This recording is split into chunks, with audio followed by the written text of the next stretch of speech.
Welcome back, folks, to the WP-Tonic Wednesday show, episode 287.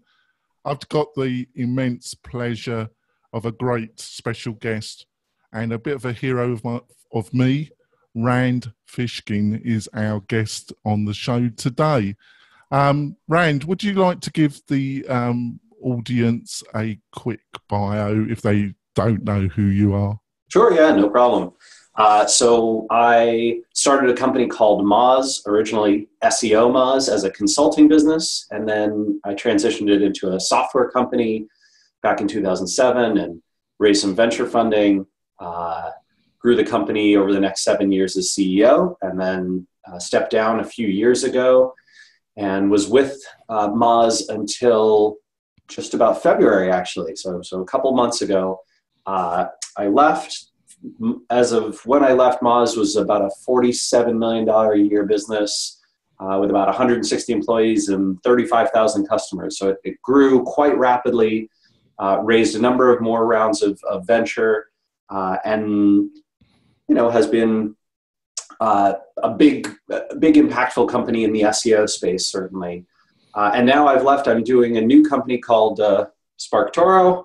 And that company is specifically focused on trying to help marketers uncover where their audiences hang out and to whom they pay attention and what publications and events and podcasts and video channels are engaging to them.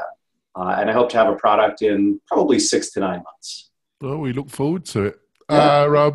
So, John, I've got my co-host for this episode. Kim couldn't join us today, but John is filling in. Can you tell us a bit about you, John?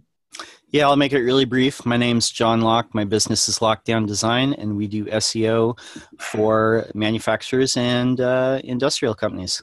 That's great. And I'm the founder of WP-Tonic. We're a WordPress-focused maintenance and support company with a specialization in membership and learning management systems. Before we delve into our great special guest and delve into his unique outlook, I just want to quickly mention our major sponsor, which is Kinster Hosting. The WP-Tonic website is hosted by Kinster. They are a specialized WordPress-only hosting provider, big enough to have all the bells and whistles, staging site, fantastic support, but small enough to still really care. And I have the WP-Tonic website hosted, plus a number of my client websites hosted with them. They are just fantastic. And we're really delighted that they're our long-term sponsor and they've been extremely supportive and they're just generally really nice people. So go to the WP-Tonic website. There will be links there. They are affiliate links. So if you use those for yourself or for your clients, you'll be supporting the show and that would be great. And just give them a Twitter and tell them that you heard about them on the WP-Tonic website. They just love you for doing that, and so would we. Right, Rand. So you wrote your book. Why did you write it? And can you just give a quick outline on some of the key things in the book that you covered? Only a small question, Rand. Small question, yeah, easy to answer, no problem. I'm notorious for these questions, Rand. Yeah, big, broad ones that are challenging. So I think that my book mostly came from a desire to share openly a lot of things that particularly over the last 6 years, I have not shared as openly as I traditionally did in the 10 years prior.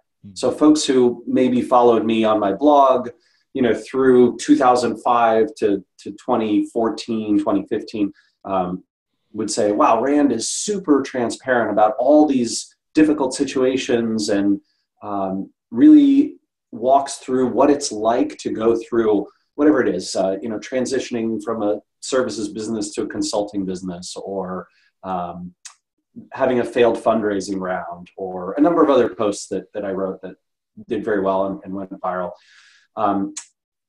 But over the last few years, I haven't been able to do that. And so Lost and Founder was kind of an attempt to make up for that lack of transparency, some of those missing stories, and also to try and put all of the experiences over the last 17 years of kind of what it's like to build this, company that does a lot of revenue and that's grown quite fast at times and then struggled at times, to give that some context and a narrative, and then to extract a bunch of lessons from it. So it's hard for me to give you an outline because Lost and Founder, unlike a lot of business books, which are, sort of single topic focused, right? They sort of make a point right in the beginning, and then the rest of the chapters are spent reinforcing that point and telling stories about how to apply that particular point. And so those books do very, very well. I think that they resonate well. They're made for good marketing. Lost and Founder is not like that at all. It is, a complicated series of stories that I think will certainly resonate with folks. So that for the early readers, I've gotten some lovely feedback, but it is extremely hard to sum up. It's more like 19 different extractable lessons from each of these time periods. So if you want, we can go through a few of those. Yeah, give us a couple that you've, I'm looking for the right word here, that you feel that's in your consciousness at the present moment. That's a good way of putting it. Sure. So, I'm starting a new company. And one of the chapters that I wrote was about pivoting, which pivoting is like this sacrosanct holy grail that all startups are entitled to, right? You raise a bunch of money and you're going really hard at this one problem, but if you discover that it's not working, you can just pivot to a whole different problem. You can go from being, Odeo to Twitter. And a number of other famous companies that have transitioned in that way. But I am extremely skeptical of the pivot. What pivoting means is we just poured many months or years and hundreds of thousands or millions of dollars into this particular direction, this problem that we thought we were going to solve. And now, having learned a lot about that problem space, we have decided it is no longer good. And so we are starting from scratch with less money and no particularly strong experience in this totally new area. And I think that's actually a very avoidable problem to get around. And so, for example, one of the things that I'm doing at SparkToro is we have not started building any product yet. I'm still spending a lot of time each day on phone calls and over email and over video chat with a bunch of people in the marketing field who are doing the kinds of work that I hope my product will solve. I want to make sure, 100% sure, that it's actually a problem they have, that it really is painful enough, that they're experiencing it in exactly the way I think that they are, so that when we build something, I know, hey, I've had 200 conversations. I know that there's a ton more people like the 200 people I talked to. That can make me feel more confident in what we're building, and hopefully avoid having to pivot, at least a big pivot. I think little ones are fine. Yeah, so that's a big lesson I talk about in Lost and Founder. Another one that's heavy on my mind is this comes from, I think it's the last chapter or the second to last chapter. Just the power of focus, of being able to say, we do this one thing and we do it extraordinarily well and much better than anyone else in the field, as opposed to saying, well, our company does a lot of things. We're not particularly great at any of them, but we're an all-in-one solution, and it's hard to find all these things in one place. And it turns out that is not very popular these days. For some reason, people are much happier going to point solutions. Zoom is a great example, right? You probably have Google Suite, right? Or you've got your Gmail and your Google Drive and all that kind of stuff. And yet, here we are using Zoom instead of Google Hangouts. Why? Because this one point solution is better. It's a higher quality product. It does the job better than Hangouts does. We probably all have Microsoft Office, and I bet most of us use Excel, but then we probably use Google Docs for a bunch of other things. And gosh, why are we paying for that? But we probably don't use Google Docs when we make presentations because PowerPoint is still a better solution. So I think that the days of all-in-one software are fading out in favor of, I'm happy to learn a new interface and pay more money to get exactly the right thing. And I think that's part of the power that comes from focusing your efforts and being best in the world as opposed to trying to be everything to everyone. I follow you on that completely. I just feel just that last point, it's a very confused area at the present moment, because I agree with you, there is a trend, and obviously you're an extremely logical person, so I see where you're coming from. But there's also, if you ask my board of directors, they disagree with you, but you know.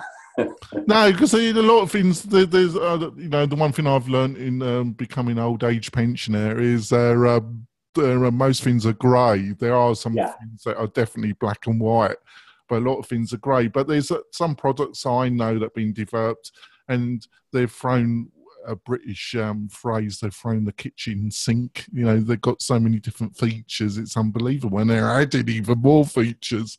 And then there's other projects, like you say, that just do one thing and they try and be best at it. John, have you got a question?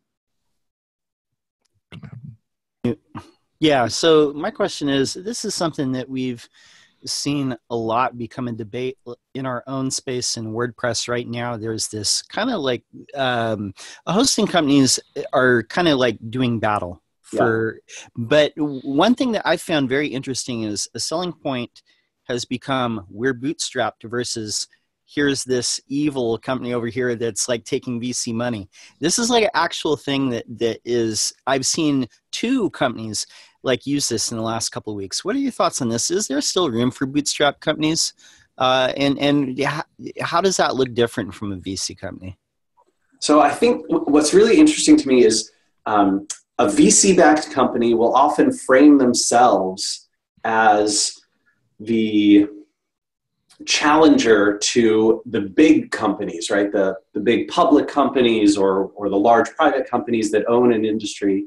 And they'll say, well, we're more nimble, right? And we have the advantage of being able to sort of pour capital into solving this problem better and reimagining the problem space and coming up with a better solution. And I think that analogy works flawlessly for bootstrapped companies against venture-backed companies. And I think what's even more exciting for a bootstrapped company is they don't have the requirements, the binary exit requirements that a venture-backed company does, right? So a venture-backed company, your job once you raise venture capital is to return, you know, minimum 3, hopefully more like 5 to 10x the investor's capital. And hopefully you're going to raise more money from them and then make an even bigger return on that, because they need to take, you know, a $500 million fund and turn that into, you know, $1 billion, $1.5 billion over the next 7 to 10 years. And the only way to do that and beat the market is with companies that are going to have extraordinary performance. So they're going to invest in, you know, let's say 30 companies in the portfolio, 24 of those companies, hopefully, will die or fail completely. 2 or 3 of those companies will do pretty well. And then 2 or 3 will return the fund entirely, right? And that's sort of the model. I might be fudging the math a little bit. But as a result, venture-backed companies are encouraged to spend fast, to get growth fast, and to be very aggressive in the types of growth that they pursue. Whereas a bootstrap company can say, hang on, I think we're going to do $1 million in revenue this year, and there's only the 3 of us. We're rich. We're doing amazing. Let's keep this up. Let's keep going. Let's keep making customers happy, and let's keep doing what we're doing. And if next year we make 1.2 million, we're thrilled. And if the year after that we're like up to 1.5 or 1.75, and our product's still doing well, and our, you know, 2 other employees are happy and and we're beloved in our space, awesome. And I think that power is very underrated. The power not to have to go extremely fast, not to have to burn out sort of your team and your employees to try and get this this crazy performance, and not to have to risk sort of company death all the time, especially in the early stages. I mean, Moz didn't have to do a ton of that, but certainly in the early days, we took a huge risk, right? Burned almost all our cash to build the original Linkscape, right? The engine that powered Open Site Explorer, which for many years was sort of the leader in its field, and now has given up a lot of ground, but is about to get it back, I think. That risk I remember those days from like November of 2007 to October of 2008, we had burned from, I think we had $1.2 million in the bank, and we went down to like $200,000 in the bank, in a year. So we were just right on the edge, and then we launched the product, and it did really, really well. It grew us fast, and we went from burning cash to making cash, and we were profitable for, I think, the next 6 years after that. So it was kind of a high risk model. It might not have worked out, and if it didn't, we would have been dead within a few months. Wow, it's fantastic. So obviously you've left Moss. I know obviously you weren't the active CEO, but I'm thinking of any other individual that is so linked to their company's brand as much as you. Sure. Yeah. You're kind of iconic individual in the SEO industry, and your linkage of your personal brand to your company was extremely tight. So you decided to leave Moss. That must have been, well, I'm presuming, you could say actually it was a very easy decision, but I'd imagine that it was extremely difficult and painful decision. How long did it take you to decide that it had to be done? Gosh, that's a tough question. The circumstances are, so let me first be clear. I left pseudo voluntarily. So I would say, yes, it was my decision to leave, but also I think it was the leadership of the company's decision that was a good decision that I should be making. So it's sort of right in the middle of, we don't want you here anymore and you are choosing to go. It's not either of those extremes. It's somewhere in the middle, a little bit messy. That being said, I think that the circumstances that led up to it were, it was sort of following the layoffs that Moz did in 2016. I had a lot of professional conflict, and then that led to personal conflict, which led to a lot more professional conflict and sort of broken relationships. And then that was sort of the trigger for, okay, I think it's time that you left. And very thankfully, certainly for my wife and I, one of our investors, Foundry Group, stepped in and sort of said, like, hey, we think it would be not great if Rand were to leave the business right now. We'd like him to stick around for a year. As you pointed out, right, his personal brand is very tied to Moz, and it's sort of a tentative time for the company. So, let's keep him around for a year and ask him to work on this particular project, this project I mentioned around links that's coming out soon. And so I agreed to do that. Was sort of happy to make that commitment, but yeah, it's not the most fun thing in the world being at a company for a year when you sort of know leadership doesn't really want you there. It was okay. I love the team I was working with.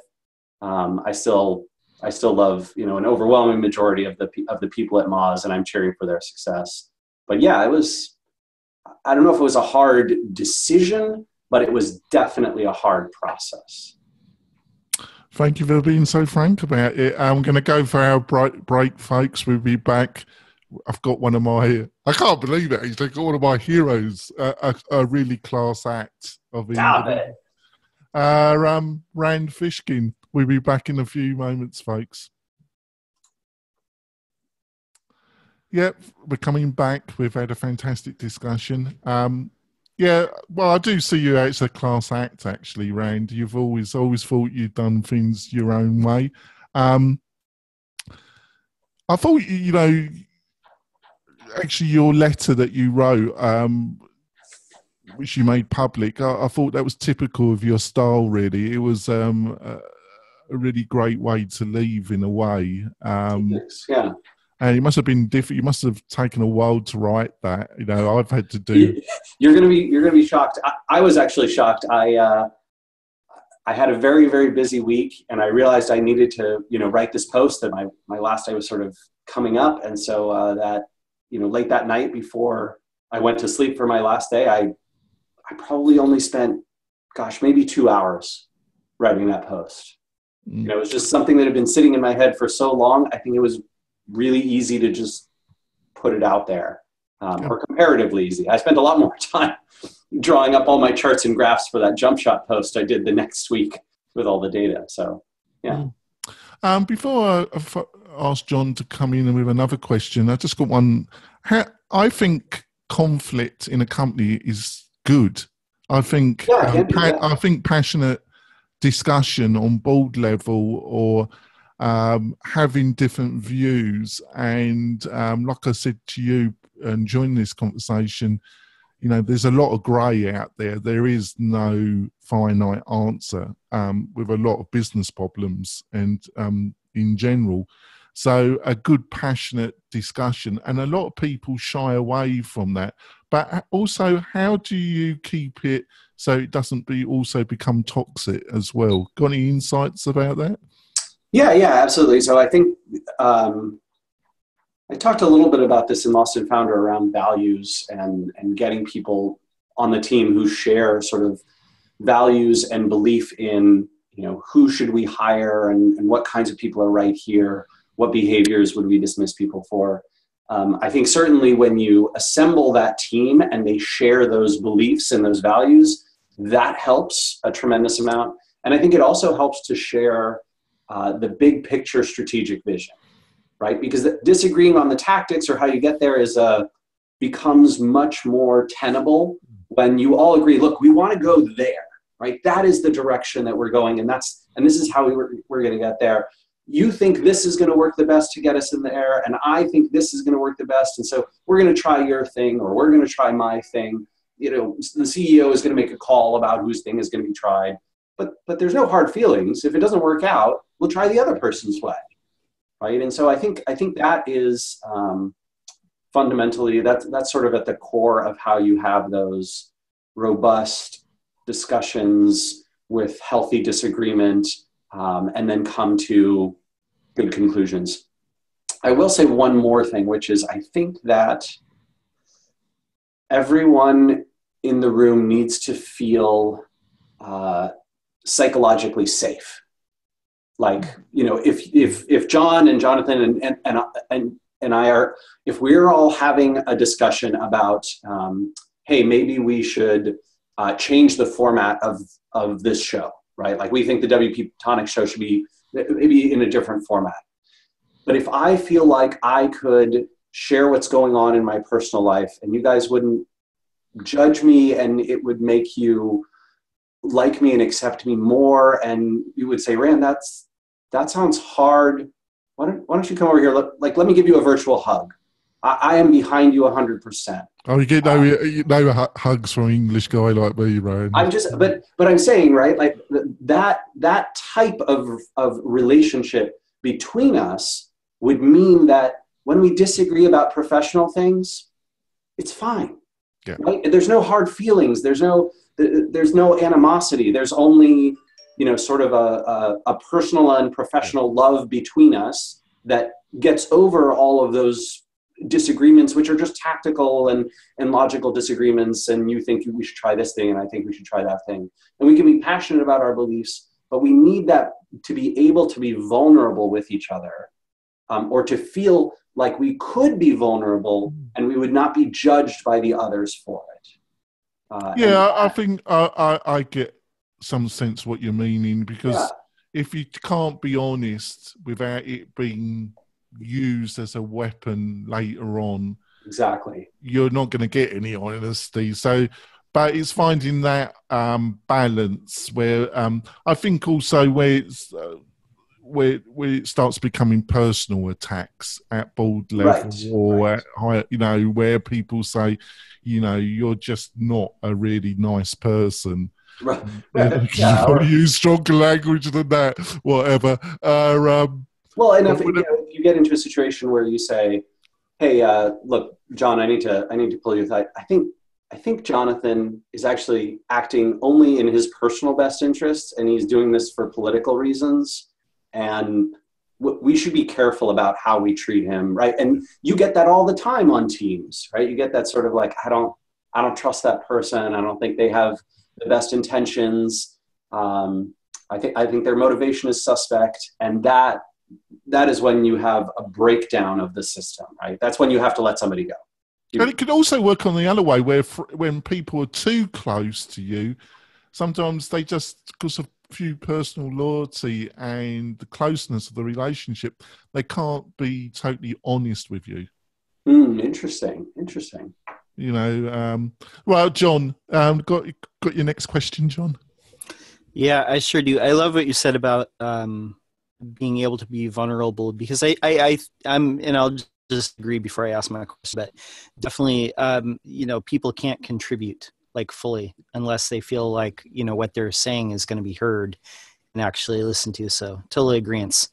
One thing that I saw that you were writing about very recently was changing, not just targeting like search as we're looking at keywords, but it's more about creating a brand that's synonymous with those search words. And I really do feel like SEO is going that direction. I'd love to hear like more of your thoughts about creating, a demand for a brand and associating like words with a brand instead of just being the top for a certain set of words together. Totally. Yeah. So I think this is actually a direction that Google has been pursuing, and it's benefited brands that are synonymous with their topic or with their area of interest quite a bit. And it's also meant that for brands who aren't that, they're sort of left with this choice. Do I pursue very classic SEO where I go after non-branded keywords and try and build links and content to rank in there? Or can I try and create demand for my brand and associate my brand with the topic so that people are not searching for, whatever it is, rehab center on Google. They're searching for, the name of our rehab center on Google. And if a lot of people start to do that, Google will actually push you up in the rankings for the unbranded keyword terms. And that I think what's really interesting is that is not a skill, that brand building and sort of attention and awareness building. That is not a skill that SEOs classically have had to develop. That's not been a strength of ours, right? We've left that up to sort of a whole different class of marketers and advertisers. And so the fact that we now have to invest in that and get good at that, I think that presents some challenges. And I've seen a bunch of pushback in the field too, of people saying like, no. I do your website audit. I give you the keyword research, right? And I do technical SEO. And then I show you where you have gaps in links. And then you try and rank for these keywords. That's the job of an SEO. This whole, I'm going to get people to search for your brand name. That's not me. So I think that's going to be a hurdle for us to overcome. Some of us anyway. Oh, I got another question, John. Yeah, sure thing. So, here's a question. When SparkToro seems, and though I know you're not building a product yet, right now to me it seems like almost like positioned around influencer marketing, and we see an awful lot of that in our space. Yeah. In fact, a lot of the products like receive boosts because there is like a lot of, influencer marketing, affiliate marketing. People do like podcast tours, like, and sponsor different things. What do you feel are the keys to success when it comes to, getting people to, vouch for a product or, something that you're trying to sell? Yeah, sure. So, I think authenticity is probably mentioned the most, and I agree with that because it is absolutely huge. I think it's easy to tell when someone is promoting a product because they've been paid or sponsored to do so, and that's a very different kind of endorsement.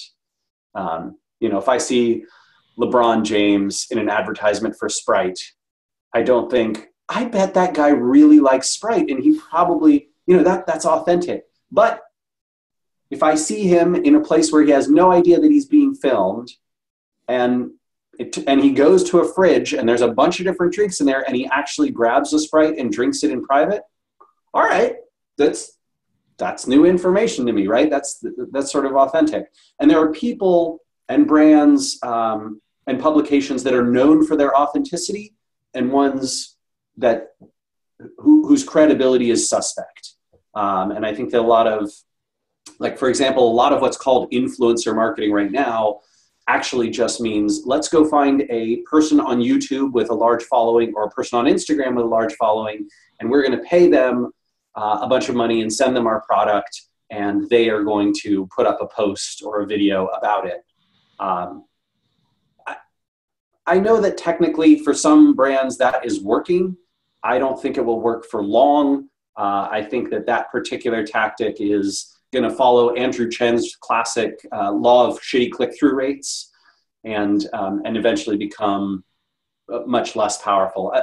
Instead, I think that seeking out people who authentically already like a product and then amplifying them, creating products that people, especially influential people, will naturally love and gravitate toward, and then making it easy for them to access it, or being in the right places at the right times where they are. I think that's another great way to go. And I think in the field of influencer marketing, unfortunately, somehow publications, which have a tremendous amount of sway, have lost focus. Not the publications themselves, but the field of influencer marketing has lost focus on publications that could really move the needle. And so sort of the world of the blogosphere and of traditional media and of sort of the world of new media that have a presence online, I don't know why that's not classified as influencer marketing, but it absolutely should be. And I think that those folks, because of their editorial decisions and the trust that they've built up with their audiences over time, have much more sway than a lot of people perceive. And so I think very frankly, influencer marketing should be a little bit more like link building. I know that sounds weird, right? But modern link building is totally, it's identifying right people who reach right audiences and right websites that can provide links and hopefully get you traffic and also help your Google rankings, and then doing outreach to those folks that's going to have an impact. That sounds a lot like what influencer marketing should be. That's great. There seems to be a lot of bad news recently about the internet and internet companies, from the Facebook incident to the very unfortunate killings at the YouTube, to certain statements made by a certain president about Amazon. There seems to be a lot of interesting stuff going on. Do you think there's any linkage to all these separate incidents? Is there, and you got any kind of thoughts about why that's happening? Sure. Yeah. So I'm going to say yes-ish. I think there's a thread that you can run, or several threads you can run between these various topics, but a lot of it has to do with the dramatic polarization of political thought and political support in the United States, but I think also somewhat in Europe and other countries, right? There's kind of a what do I want to call it? I'm going to say like a world of white nationalism that's spread across multiple countries. And I think obviously, Donald Trump is the beneficiary of that here in the United States. And there have been, some leaders in Europe who are as well.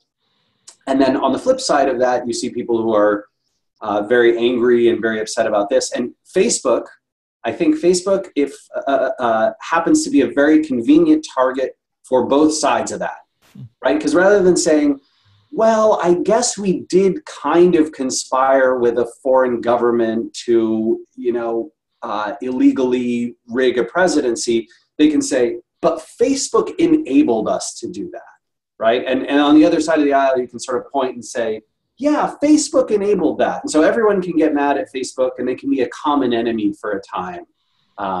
So I think there's some of that. And that's not to say that, Facebook's business model is essentially exactly what people are complaining about. They think they're complaining about, hey, Facebook allowed whatever Cambridge Analytica to use third-party data to get all this information, and maybe it was on behalf of some foreign government which has its own problems. But I think the real issue is that's what Facebook is. Facebook is, it's free. It makes all these things fun and easy. It's, sucks up your time all day. And in exchange, you're the product. And Facebook sells you to advertisers and third parties and political parties and candidates. And if you're not comfortable with that, you should not be on Facebook. But I think that, very frankly, people don't care that much about privacy. They just don't. People, especially in the United States, Europe a little bit more, but people in the US do not care about privacy. They are happy to trade privacy in exchange for, some of these free internet services. And well, it's all about boundaries, isn't it? I put a lot of stuff on Facebook, but there's some stuff that you will never find on Facebook about me, or on Twitter or any kind of social media platform. There will be some things about me that you just are for my family and my friends, but other people just choose literally put everything about themselves on all social media networks. It's a kind of choice in a way.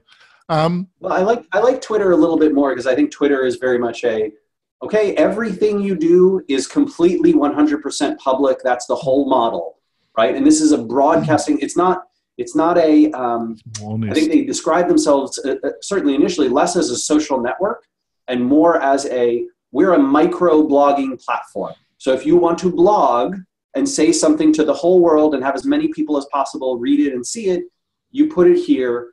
And it can go, and reach a lot of people. And so I like that transparency that's sort of inherent in your thinking about Twitter, as opposed to Facebook, which is kind of like, hey, we have tons of privacy settings. You can choose who sees your updates. Oh, yes, but also, a clever data broker who wants to target you with advertising and messaging can also gain access to you, and you may not be aware of that. That's great. We're going to wrap it up for the podcast part of the show. Rand's been very generous. He's going to stay on for a little while and continue the discussion, which you'll be able to see on the WP-Tonic website, with a full transcript of our interview from beginning to end. Rand, if people want to find out more about you and what you're up to, how's the best way for them to achieve that? Sure. So I've been writing a little bit at sparktoro.com/blog. And I'm very active on Twitter at randfish. And certainly if you have any particular private questions for me, you can email me rand@sparktoro.com. That's great. Thank you. And John, if people want to find out more about what you're up to, what's the best way to achieve that, John? You can go to my website, which is Lockdown Design, or search for Lockdown Design on YouTube. How do the people get a hold of you, Jonathan? Oh, before that, I want to say John's been publishing all sorts of SEO stuff. You become a bit of a monster with your publishing schedule, haven't you, John? I love the monster. Yeah, you're right. And how to get hold of me, it's quite easy. I'm like Rand, I'm blessed with unusual name. So you can find me on Twitter at Jonathan Denwood. Go to the WP-Tonic website. We've got a load of articles about membership, LMSS, search, you name it. and you can find us on our Facebook page. We're going to wrap it up now, folks. Like I say, we're going to continue the discussion for a while. And next week, we'll have somebody doing something interesting with WordPress or the internet in general. We'll see you next week, folks. Right. So, you know, I listened to a lot of your previous interviews, Rand, and you mentioned at the beginning, and I think it was you and your mum, and I think you had started off as a traditional web design agency and you had a lot of debt. Yeah. And things were not going too well. Where did you find the strength? Was it just necessity? Or where did you find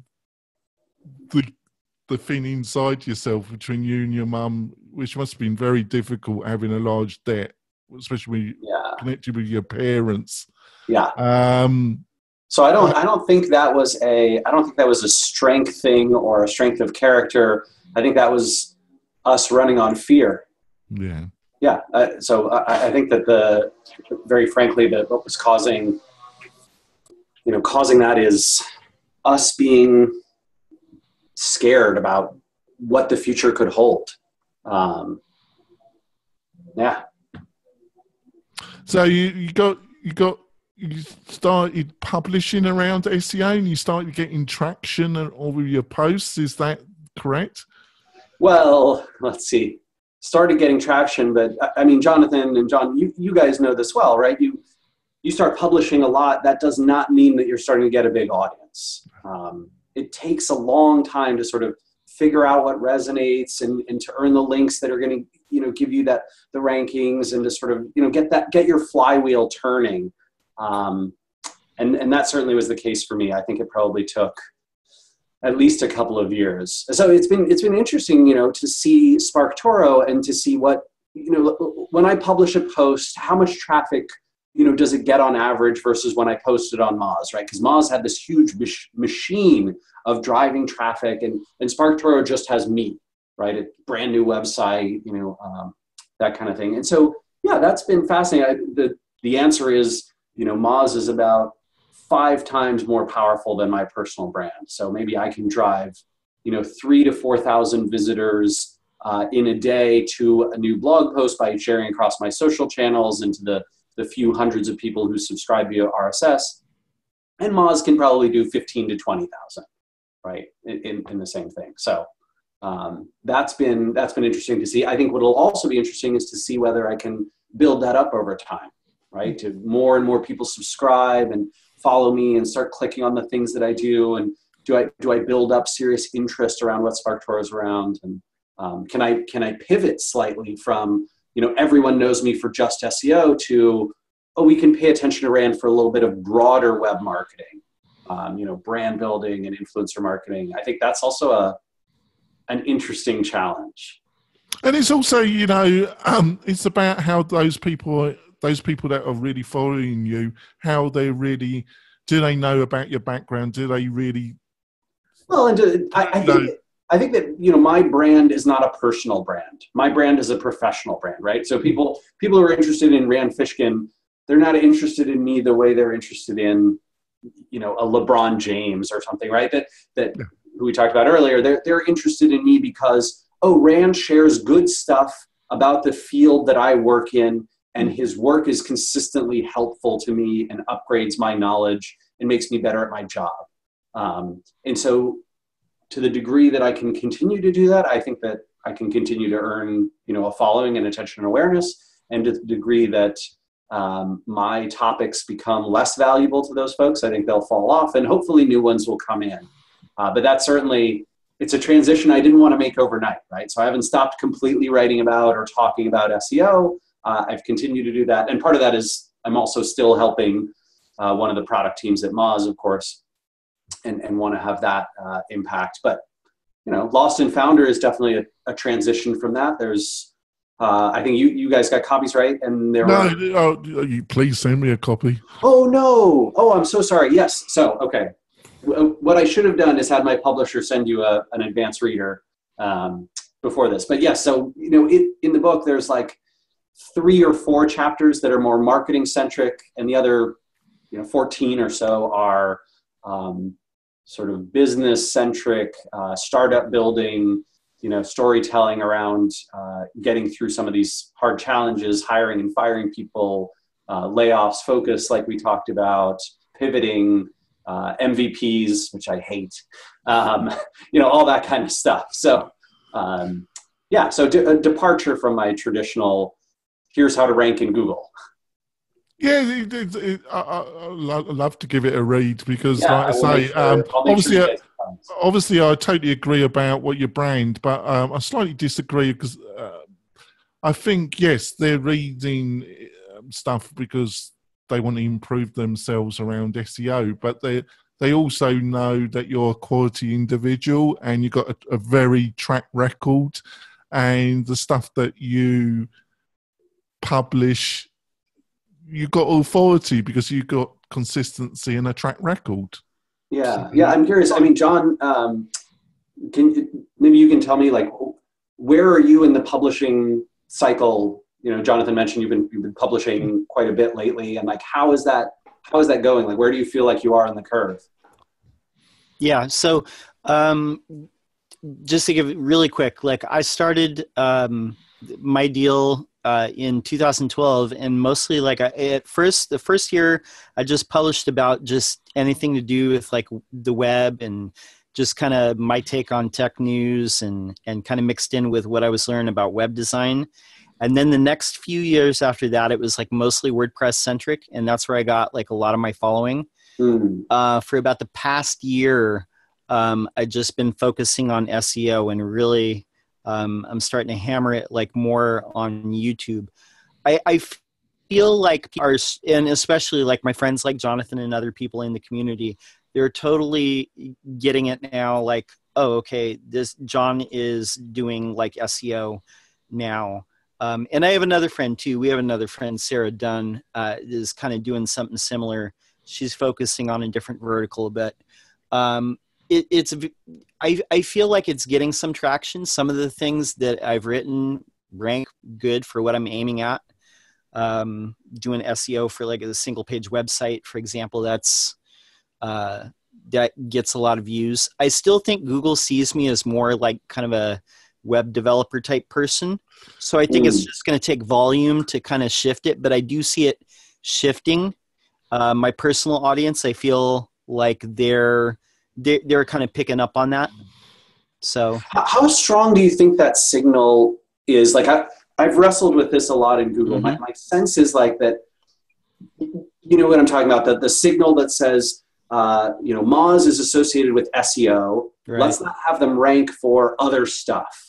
Right. So like if they write a restaurant guide to Seattle because a bunch of people are coming to MozCon, don't rank them highly for Seattle restaurant guide versus, oh no, Moz is an authoritative site and their restaurant guide is actually really good. So let's rank it up there regardless of the fact that the rest of their website has nothing to do with restaurant guide. Do you feel like that sort of, I don't know what you want to call it, like topical association or pigeonholing that Google does is getting stronger or weaker, or it's stayed about the same the last few years? I think that it's really getting stronger. Really? But I think that I think there's like a certain percentage. Say if your site was 90% SEO and 10% about restaurant guides or Seattle or something like that, I think I would see you as SEO. I think there's a certain like threshold that the percentage of your site that's about topic X that it has to be for it to see it like that. I think it's going to, what I'm seeing is that sites that are mostly around one topic and Google sees it that way, like pages that it writes around that topic are going to rank higher than say if just some random site did something that's high quality. I do think the topical association is getting stronger, but I think like shifting like an association takes a little bit of work. I think there's a certain percentage that you got to get of your content like over before it sees it differently, if that makes sense. Yeah. I was going to ask you another question. SEO in general, if you really delve into it and you learn about on-site SEO and link building, you could do. I'm a agency owner and a generalist, but I know a fair bit about SEO. But actually applying it in a rational, consistent manner that actually gets a result is extremely complicated. There seems to be a duality there. You can read all this stuff, and to a certain standard, you think you understand it, but then try to apply it and get actual result doesn't seem to match. What's going on there? Got any thoughts about that? I think Google makes SEO challenging by keeping it relatively opaque, and they make it very challenging, somewhat unintentionally, by having an extremely sophisticated algorithm that minimizes as big a degree as they can any type of manipulation, right? And so therefore SEO feels very challenging, and I think that's pretty healthy for Google, right? That they want, look, if you want to easily rank in Google, just pay us money through AdWords, right? And that should be their business, right? If you and I were on the board, right, we'd be pounding our fists and saying, hey, to return money to our shareholders to keep the stock price high, your job is extract money from folks, right? And that's why you can see, I think the stats are something like 95% of all clicks that happen on Google go to the organic results. 5% approximately go to paid. So I did a study with a bunch of jump shot data, and I saw that, for every one click on paid ads, Google got 20 clicks on organic results. Not in exactly the same searches, right? There are lots of searches with no paid results. So, but just overall. And yet, right, the budgets for business, I think that it's something like $60-ish billion that was spent in the US on paid search last year, and maybe, the estimates are much harder to come by, but maybe not quite even $6 billion spent on SEO. So, right, 90-10, 10-90, it doesn't make sense. The only way you can make sense of it is Google makes one of these really easy and the other one really hard, right? And so people, naturally dollars are going to flow to the easy one more than they'll flow to the hard one. So voice and search seems to be the big subject. Amazon kind of put the cat in the pigeons in a way with their device, and Google's responded, and Apple. How do you think this is going to play out? Is it fundamentally going to change search dramatically? That a lot of search is going to be done by voice. Yeah, oh, good. Oh, that's Google. Sorry, guys. I think my neighbor started a chainsaw. Oh, well, there you go. Yeah, very exciting times. Are they building another shed? Well, let's let's see how that goes. Right. Can you hear me okay? Oh, yeah, we can hear you. Yeah. A little bit? All right. No, fine. I'm just going to say, I'll say this about voice search. I think voice search works exactly the way mobile search worked, which was desktop search, was sort of growing like this, and it plateaued. And mobile came in, and it was growing like this. I think mobile search will also plateau. I think that voice search will grow, and something else will cause it to plateau. But none of them killed any of the others, right? Mobile didn't kill desktop. It just plateaued, right? Television didn't kill radio. Mm-hmm. Here we are doing podcasts, right? Podcasts and audio is clearly huge. Magazines were supposed to die. I remember in the early 2000s, everyone was like, magazines, they're gone. They're completely dead. They didn't die. Newspapers actually have more viewers, more readers now than they've ever had. They're just not as good at monetizing it because Google's taken a lot of their options for monetization. So I am skeptical when people say this thing will kill this other thing. I don't believe that's what's happening or what's going to happen. I think that's great. I've just got one final question about newspapers and I think they've been really hit hard because their fundamental way of making money was hit, but they are still extremely important to have reporters, editors. As organisations, I still think they're very, very important. Is there any way you think that newspapers can alter their way, or we can have a new kind of reporting that does a very important job? Any thoughts about that at all? Yeah, I'm going to say that I think they need to find a new monetization model, because I actually think that the quality of reporting that I've been seeing has been, it's all over the place, but some of it is extraordinarily good. There are some incredible writers. Some of the best writing I've ever seen in the media has been in just the last 2 years. And I don't think that's too much my bias of paying attention more. I think I've paid considerable attention in at least the last decade, 15 years, and I think I've seen some extraordinary stuff. The problem is they can't get paid. And they can't get paid because their business models were taken by the internet before they could jump on them. I mean, the New York Times should have been Craigslist. They should have been Yelp, right? They in a way, they could have and should have been Google News, but they couldn't, they were not fundamentally technology businesses, and so that value extraction happened by these tech companies instead. And so I think that we are in a crisis for the media needing to find a way to subsidize the work that they do. And until we find that, I think we're at strong risk of those organizations, as high quality as they might be, losing out. I'm not sure subscriptions will work. I hope that they will.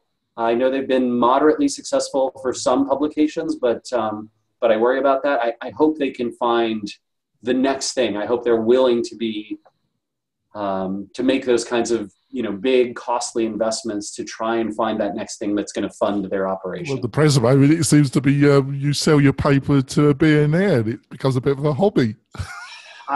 Yeah, but then you have to trust billionaires. That is risky business, my friends. Rand, you've been a pleasure talking to. We've covered a lot of stuff in this interview. Hopefully, me and John have asked you some interesting questions. Oh, no, it's been awesome, you guys. Thank you for having me. And thank you so much. We're going to end the show now, and we'll see you next week, folks. Bye. Take care. All righty.